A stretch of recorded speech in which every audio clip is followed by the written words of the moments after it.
and we will be doing a play from Barefoot in the Park.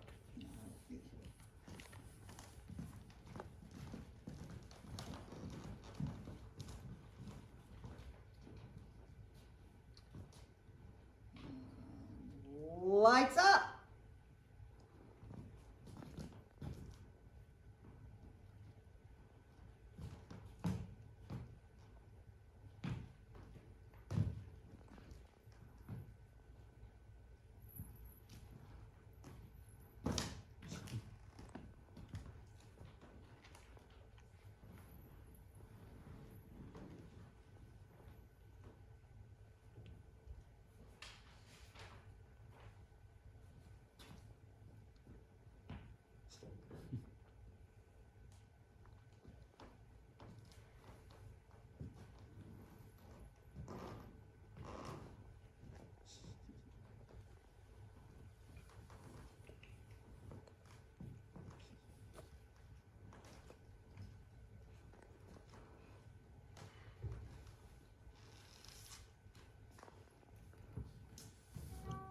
I'm beginning to wonder if you're capable of having a good time.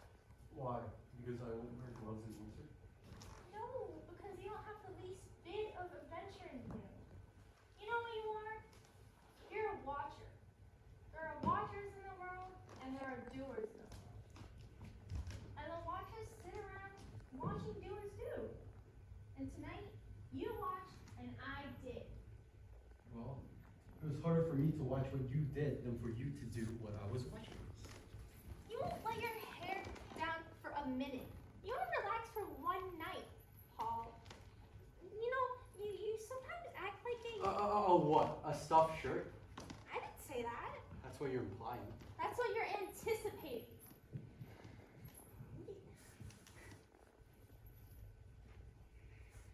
I didn't say you're a stuffed shirt, but you're extremely proper and dignified. When was I proper and dignified? The other night, at Delfino's, you were drunk, right? Right, I was stoned. There you were. I didn't even know it until the next morning. You just sat there, looking unhappy and watching your coat.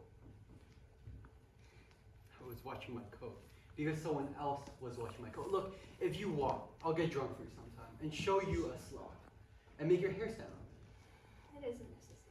it. Did you know? No, did you know in PJ Clark's last New Year's Eve, I punched an old woman? Don't tell me about drugs. Alright, Paul. When else was I talking to you? Always.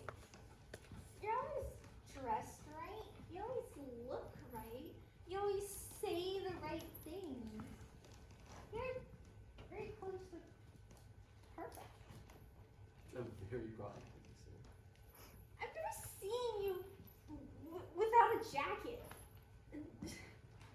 I'm always such a slob compared to you. I'm sure you slept with a tie before we were married. That's ridiculous. And you're not. That's just the thing.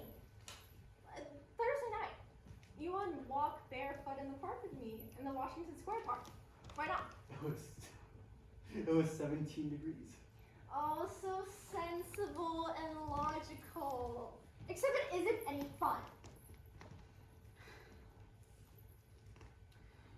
You know what? Maybe I am just too proper and dignified for you. Maybe you would have been happier with, I don't know, someone more colorful or flamboyant, like the geek. You'd be a lot more laughed than a stuffed shirt. And I thought you said I wasn't. Well, now you are. I'm not going to listen to this. I'm not going to listen to this. I have a court case tomorrow morning. Where are you going? To sleep.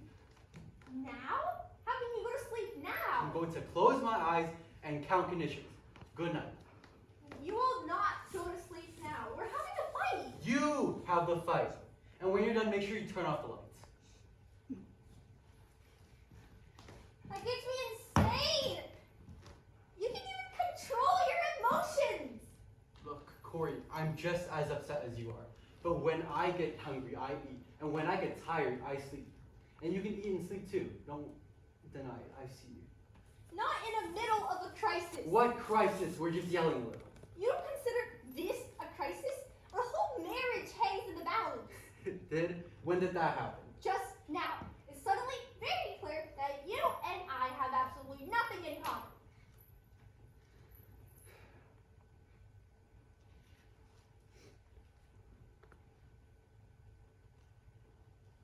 You hear me?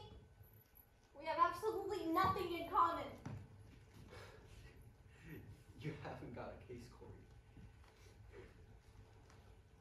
Adultery? Yes. But cold feet? No. Don't oversimplify this. I'm angry. Can you see that? Corey, it is 2:15 right now. And if I can sleep in about 30 minutes, I can get 5 hours of sleep. Now, if you excuse me, we can just talk over this over the phone tomorrow morning, okay? No, you can't go to sleep now. You'll stay here and fight for our marriage. If our marriage hinges on breathing fish balls and poofia poopai, it's not worth saving. Now, if you excuse me, I'm going to now tuck in our crawl little single-spaced tiny little bed and sleep from left to right tonight if you care to join me. Good night. You won't discuss it. You're afraid to discuss it. I married a coward! Corey, would you bring in a pail? The closet's dripping again. Oh, I hate you! I hate you, I hate you! I really, really hate you! Corey, look, if there's something I learned in court, it's that be careful when you're tired and angry, because you might say something that you will soon regret. I am now tired and angry. And a coward. Okay, and now I'll say something that I will soon regret. Okay, look, maybe you're right. Maybe we have nothing in common. Maybe we rushed into this love thing way too fast. Maybe our marriage was too fast. Maybe we should have been checked for more than just a blood test. Maybe we should have been checked for, I don't know, common sense, understanding, and emotional maturity. Yeah, right. Why don't you get this past the Supreme Court? Only the couples bearing a letter from their psychiatrist proving they're well-adjusted can be permitted to be married. You're impossible. You're You unbearable. belong in a nursery school. It'll be a lot more laughs than a home for funny duties. Corey, let's not get. Don't you touch me. Don't you touch me. I don't want to be near you. Ever again. Wait a minute, Corey. I can't look at you. I can't even be in the same room with you now. Why? I just can't. Not when you feel this way. When I feel what way? The way you feel about me. Corey, you're hysterical. I am not hysterical. I know exactly what I'm saying. It's no good. It will never be again.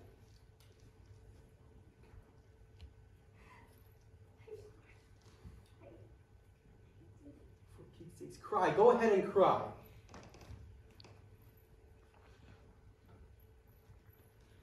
Don't you tell me when to cry. I will cry when I want to. And I'm not going to have my cry until you're out of this apartment. Wait, what do you mean, out of this apartment?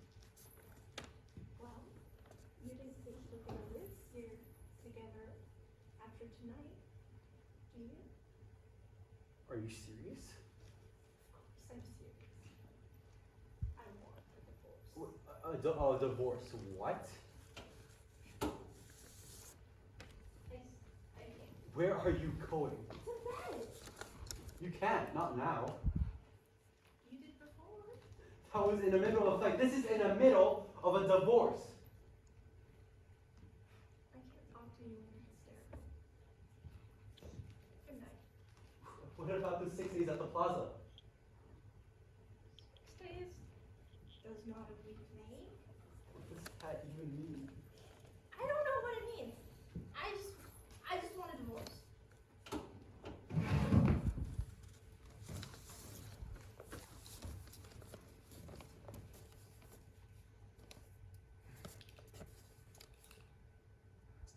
No.